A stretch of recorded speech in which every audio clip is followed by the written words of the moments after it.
Nibandhmala dictation number 17 speed 100 word per minute. Dictation start होगी 5 seconds में।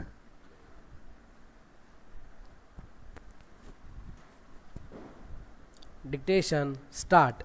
सर्वोच्च न्यायालय के इस निर्णय ने इतिहास में अपना नाम दर्ज करा लिया है, क्योंकि अब तक निजता को गौण महत्व वाला माना जाता था, लेकिन सर्वोच्च न्यायालय ने इस फैसले के माध्यम से यह चरितार्थ कर दिया कि क्यों इसे अंतिम जन की अदालत कहा जाता है। न्यायालय की नज़र में निजता वह यौगिक है जो किसी की खान पान संबंधी आदतें, किसी की साथी चुनने की आज़ादी, समलैंगिकता का सवाल, बच्चा पैदा करने संबंधी निर्णय जैसे तत्वों से मिलकर बना है। स्पष्ट है कि आने वाले दशक में यह निर्णय कई अन्य महत्वपूर्ण फैसलों की आधारशिला बनने का कार्य करेगा। न्यायालय ने स्पष्ट किया है कि किसी के कल्याण के नाम पर उससे उसके अधिकार नहीं छीने जा सकते। जनता सरकार की आलोचना कर सकती है, अपने मानवाधिकारों के हनन को लेकर सड़क पर उतर सकती है। निजता का अधिकार का यह फैसला एक नागरिक और उनके सभी अधिकारों के प्रति सचेत करता है। पैरा। स्वतंत्रता हमारे संविधान का मूलभूत तत्व है। जीवन और स्वतंत्रता प्राकृतिक रूप से प्रदत्त अधिकार है जो हमारे संविधान में शामिल है। संविधान के मूलभूत अधिकारों के संदर्भ में स्वतंत्रता को निजता के बिना नहीं पाया जा सकता है। अतः अनुच्छेद 14, 20 और 21 के स्वर्णिम त्रिकोण के नियम के अनुसार निजता एक मौलिक अधिकार है। पैरा। भारत आरंभ से ही वसुदेव कुटुंबकम अर्थात संपूर्ण जगत एक परिवार है के सिद्धांत का प्रतिपादन करता हुआ विश्व को प्रेम एवं शांति का संदेश देता रहा है, किंतु इसके बावजूद भी विश्व के अन्य देशों की भांति यहाँ भी सांप्रदायिकता की समस्या घर कर गई है, जो देश की शांति और एकता को भंग करने का प्रयास कर रही है। पैरा।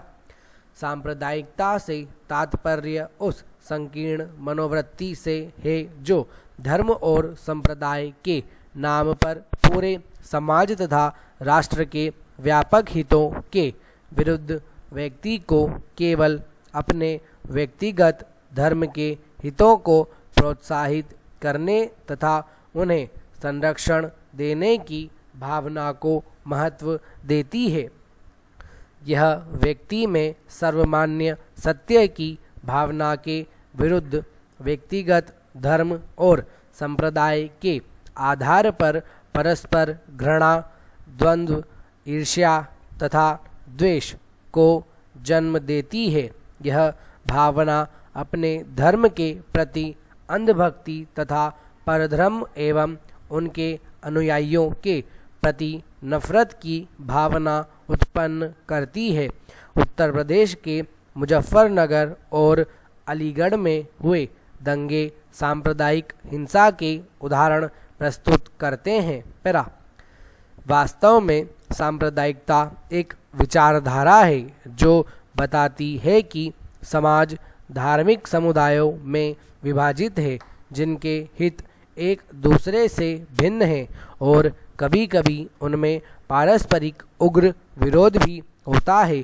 सांप्रदायिकता का अंग्रेजी पर्याय कम्युनिज्म के है, तो अपने मूल शब्द में कम्यून से उत्पन्न हुआ है, जिसका शाब्दिक अर्थ मिल जुलकर भाईचारे के साथ रहना होता है। लेकिन इतिहास की कुछ उन विशिष्ट अवधारणाओं में सांप्रदायिकता भी शामिल है जो अपना वास्तविक अर्थ अपने मूल अर्थ से भिन्न रखती हैं। पैरा सांप्रदायिकता की विचारधारा मूलतः धार्मिकता से जुड़ी होती है। धर्म के साथ मेल करके ही सांप्रदायिकता की विचारधारा पल्लवित होती है। सांप्रदायिक व्यक्ति वे होते हैं जो राजनीति को धर्म के माध्यम से चलाते हैं। सांप्रदायिक व्यक्ति धार्मिक नहीं होता है, बल्कि वह ऐसा व्यक्ति होता है जो राजनीति को धर्म से जोड़कर राजनीति रूपी शतरंज की चाल खेलता है। पैरा भारत पर विदेशी मुसलमानों के आक्रमण लगभग 8वीं सदी में प्रारंभ हो गए थे, परंतु मोहम्मद गजनवी और मुहम्मद गोरी जैसे मुस्लिम आक्रमणकारी धार्मिक आधिपत्य स्थापित करने की अपेक्षा आर्थिक संसाधनों को लूटने में अधिक रुचि रखते थे। कुतुबुद्दीन ऐबक के समय ही इस्लाम धर्म ने भारत में अपना पैर जमाया।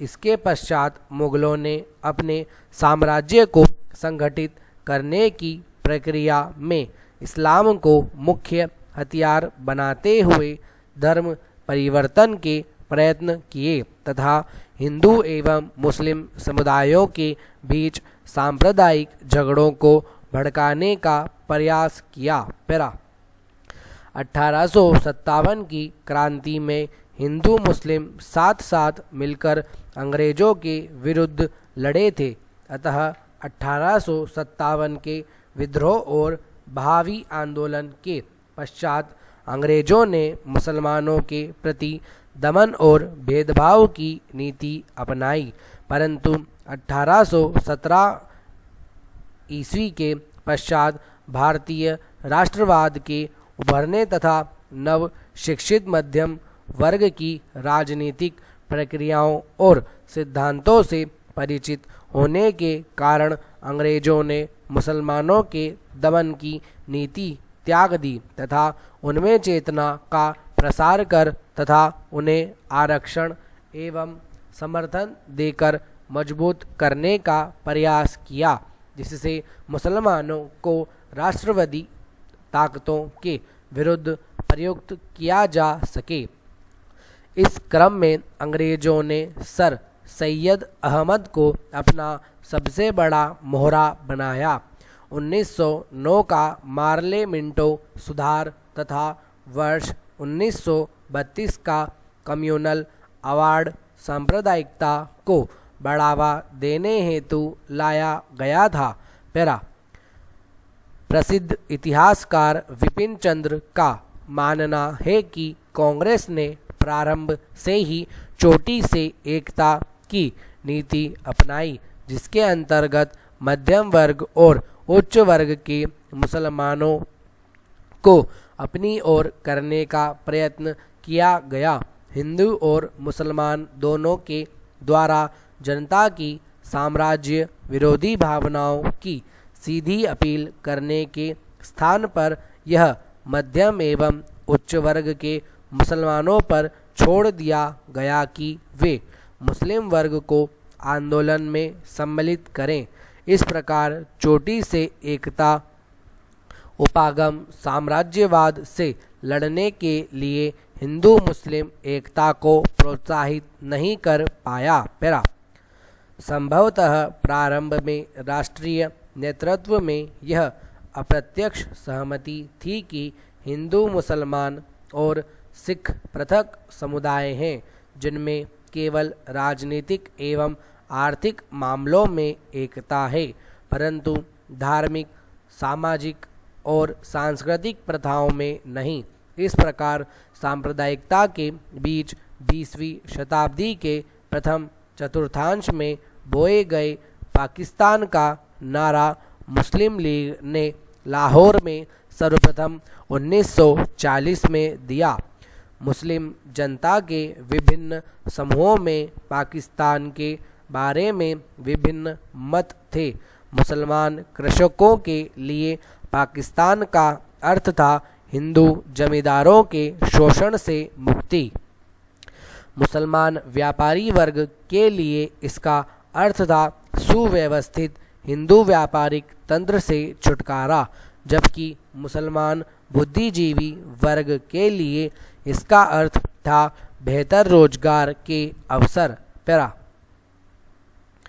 भारत के संदर्भ में माना जाता है कि हिंदू मुस्लिम सांप्रदायिकता के राजनीतिक एवं सामाजिक दोनों स्रोत थे और उनमें संघर्ष का उत्तरदायी केवल धर्म ही नहीं था, आर्थिक स्वार्थ और सांस्कृतिक एवं सामाजिक रीति रिवाज भी प्रमुख कारक थे, जिन्होंने दोनों समुदायों के बीच की दूरी को बढ़ा दिया और यह दूरी धीरे धीरे उग्र होकर घृणा, द्वेष, प्रतिशोध पर आधारित सांप्रदायिक हिंसा में तब्दील हो गई। पैरा। सांप्रदायिकता धर्म की अपेक्षा राजनीति से अधिक प्रेरित होती है। सांप्रदायिक तनाव के कर्ता धर्ता राजनीतिज्ञों का एक वर्ग होता है जो पाखंडी धार्मिक व्यक्तियों के एक वर्ग को साथ लेकर अपनी राजनीतिक स्थिति को सुदृढ़ करने एवं स्वयं को समृद्ध बनाने के लिए प्रत्येक अवसर का लाभ उठाना चाहता है और जन सामान्य के आगे स्वयं को अपने समुदाय के सबसे बड़े हिमायती के रूप में प्रस्तुत करता है। वास्तव में सांप्रदायिक हिंसा धार्मिक कट्टरवादियों द्वारा भड़काई जाती है तथा इसकी पहल असामाजिक तत्वों द्वारा की जाती है। राजनीति में सक्रिय व्यक्ति इसे समर्थन देते हैं, निहित स्वार्थी तत्वों द्वारा इसे वित्तीय सहायता दी जाती है तथा पुलिस और प्रशासकों की निर्दयता के कारण यह तेजी से फैलता है। भारत में सांप्रदायिकता के उदय एवं विकास में औपनिवेशिक शासन की भूमिका महत्वपूर्ण रही है।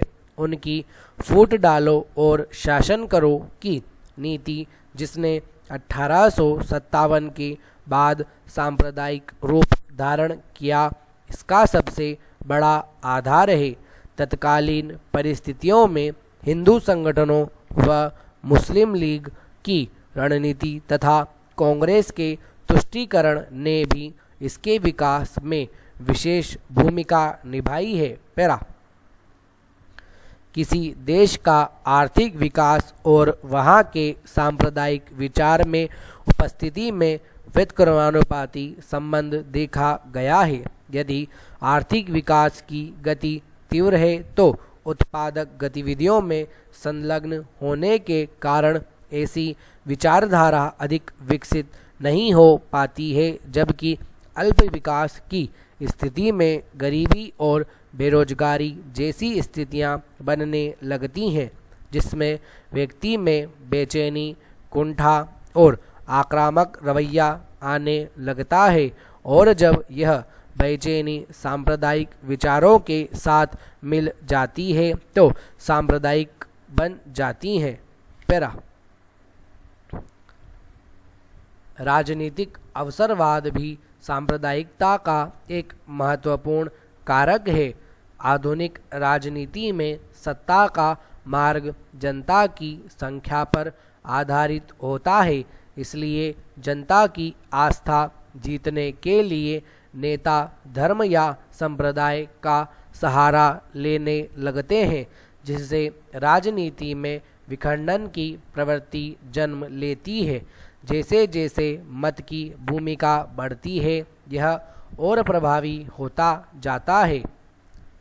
आधुनिक तार्किक शिक्षा का अभाव सांप्रदायिकता के विकास में उत्प्रेरक की भूमिका निभाता है, क्योंकि शिक्षा का महत्व इस बात में है कि कोई व्यक्ति भावनात्मक आधार पर निर्णय न लेकर वैज्ञानिकता के आधार पर निर्णय ले।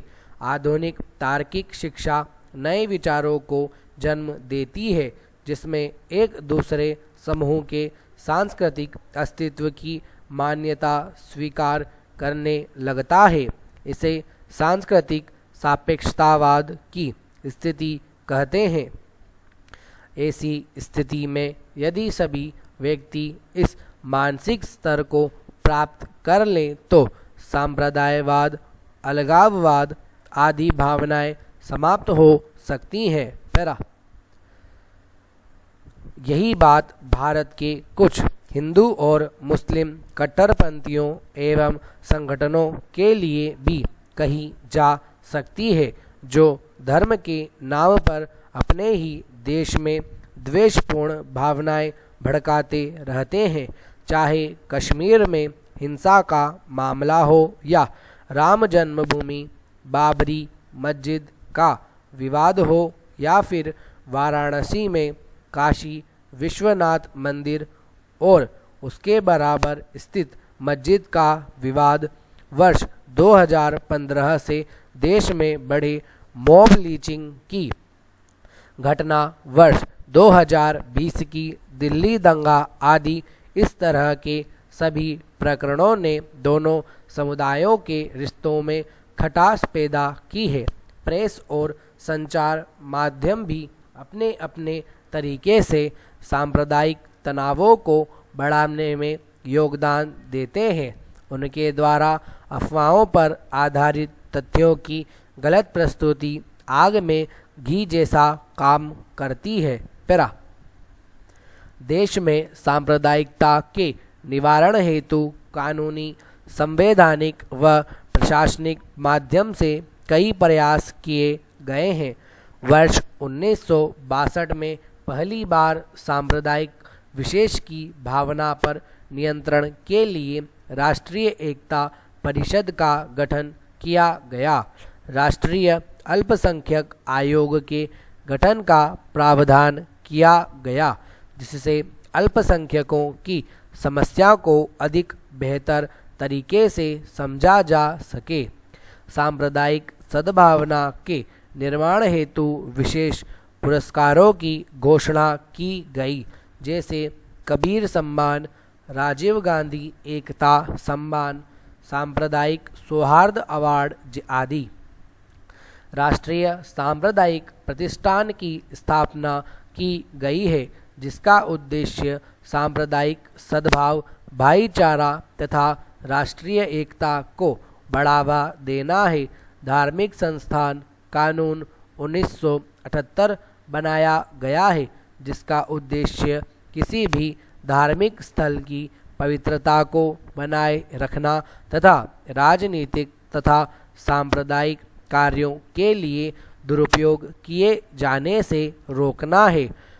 पूजा स्थल कानून 1991 बनाया गया है, जिसमें पूजा के किसी भी स्थल की स्थिति जो 15 अगस्त 1947 को विद्यमान थी को बदलने पर रोक लगाई गई है। पैरा सांप्रदायिक हिंसा के शिकार लोगों के लिए केंद्रीय योजना संचालित है, जिसके अंतर्गत मुआवजे के अतिरिक्त 3 लाख रुपए की सहायता देती है।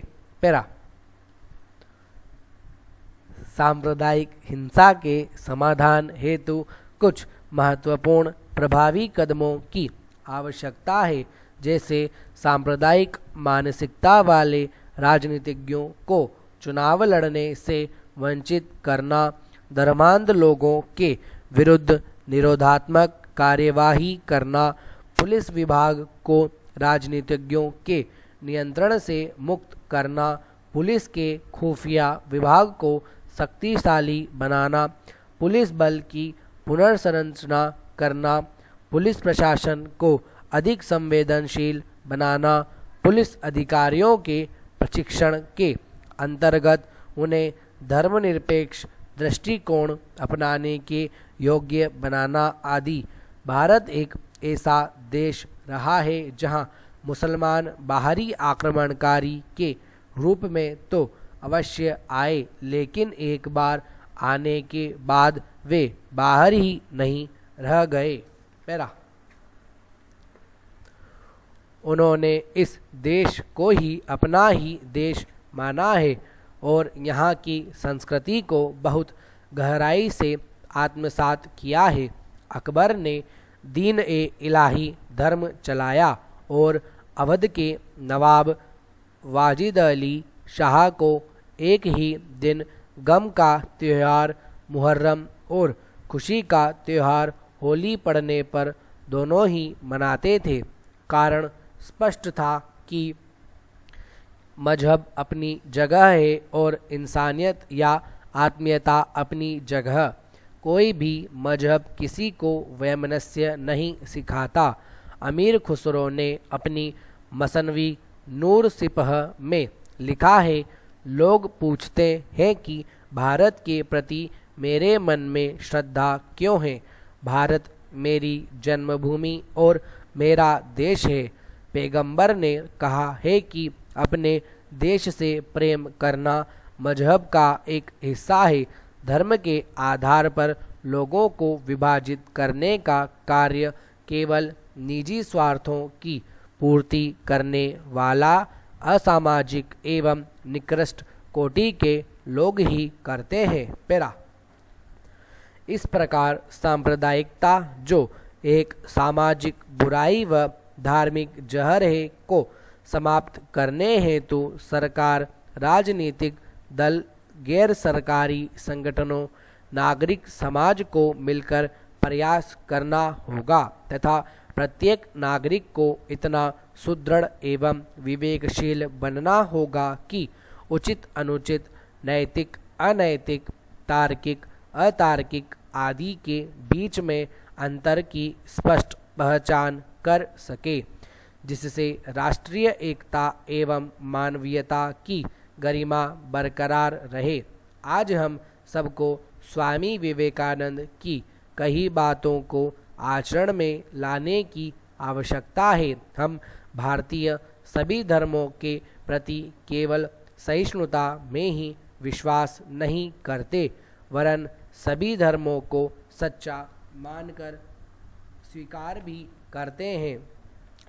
धर्मनिरपेक्षता व राष्ट्रीय एकता को स्थापित कर धार्मिक सद्भाव की समृद्ध परंपरा को बनाए रखना होगा। पैरा कहा जाता है कि जाति न पूछो साधु की पूछ लीजिए ज्ञान। कहने का तात्पर्य यह है कि प्रत्येक व्यक्ति को पहचान उसके ज्ञान से होनी चाहिए, किसी अन्य आधार पर नहीं। किंतु जाति आधारित व्यवस्था ने एक व्यक्ति को दूसरे व्यक्ति से भिन्न बना दिया है। पैरा यूँ तो भारत में प्राचीन काल में कर्म आधारित जाति व्यवस्था को अत्यंत उपयोगी सामाजिक व्यवस्था के रूप में देखा गया, लेकिन समय के साथ साथ कर्म आधारित जाति व्यवस्था जन्म आधारित सामाजिक व्यवस्था की संकीर्ण रूढ़ियों से जकड़ गई और फिर धीरे धीरे सामाजिक विखंडन की ऐसी प्रक्रिया आरंभ हुई कि किसी युग में समाज को जोड़कर परस्पर पूरक बनाने तथा राजनीतिक, आर्थिक एवं सामाजिक दृष्टि से सामाजिक एकता को सुदृढ़ बनाए रखने की जो व्यवस्था की गई थी वही समय बीतने के साथ अनुपयोगी सिद्ध होने लगी। पैरा कुछ ऐसी कुरीतियों एवं कुप्रथाओं ने जन्म लिया जो समाज द्वारा खींची गई लक्ष्मण रेखाओं के कारण पनपी और उनके उल्लंघन और समाजों के इन तथाकथित कर्णधारों ने दंडनीय अपराध घोषित कर दिया। सामाजिक बहिष्कार का दंड विधान और समाज से बहिष्कृत होने का भय किसी मुस्लिम को हिंदू से या हिंदू को मुस्लिम से या फिर एक जाति के सदस्यों को किसी अन्य जाति के सदस्यों से प्रेम का विवाह करने से रोकता है।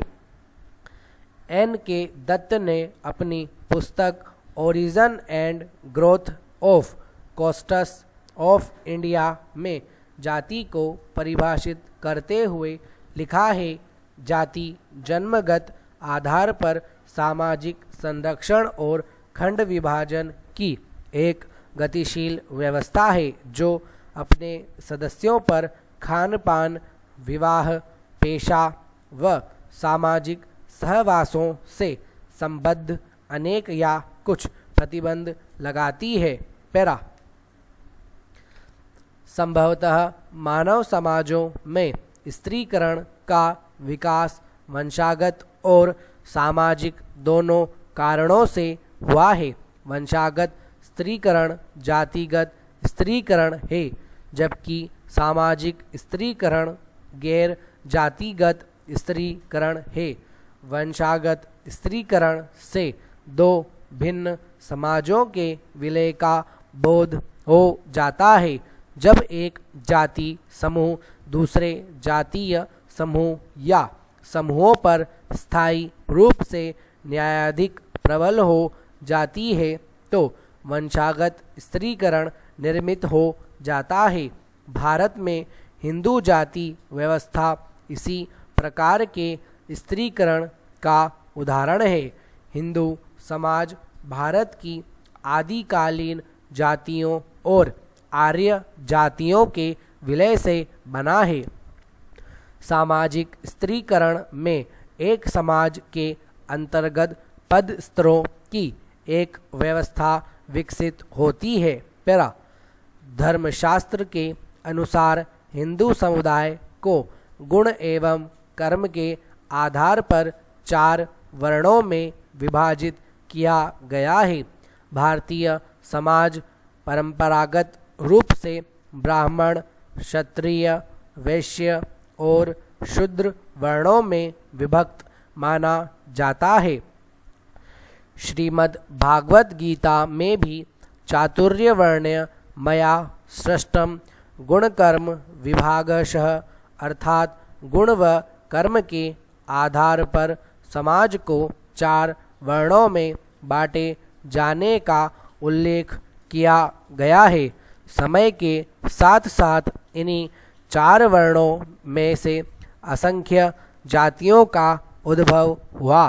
पैरा भारतीय सामाजिक व्यवस्था का अध्ययन करने के क्रम में प्रसिद्ध समाजशास्त्री M.N. श्रीनिवास ने वर्ण प्रारूप एवं जाति प्रारूप की अवधारणा सामने रखी। जहां वर्ण प्रारूप पाठ्यात्मक है, वहीं जाति प्रारूप संदर्भात्मक पाठ्यात्मक दृष्टिकोण के अंतर्गत हम उपरोक्त 4 वर्णों की मुख्य विशेषताओं के आधार पर विभिन्न जातियों के एक सामान्य स्त्रीकरण की पहचान करते हैं, जबकि किसी जाति विशेष की विशिष्ट विशेषताओं एवं सामाजिक स्त्रीकरण में वास्तविक स्थिति की पहचान के लिए हमें जाति प्रारूप संबंधी संदर्भात्मक दृष्टिकोण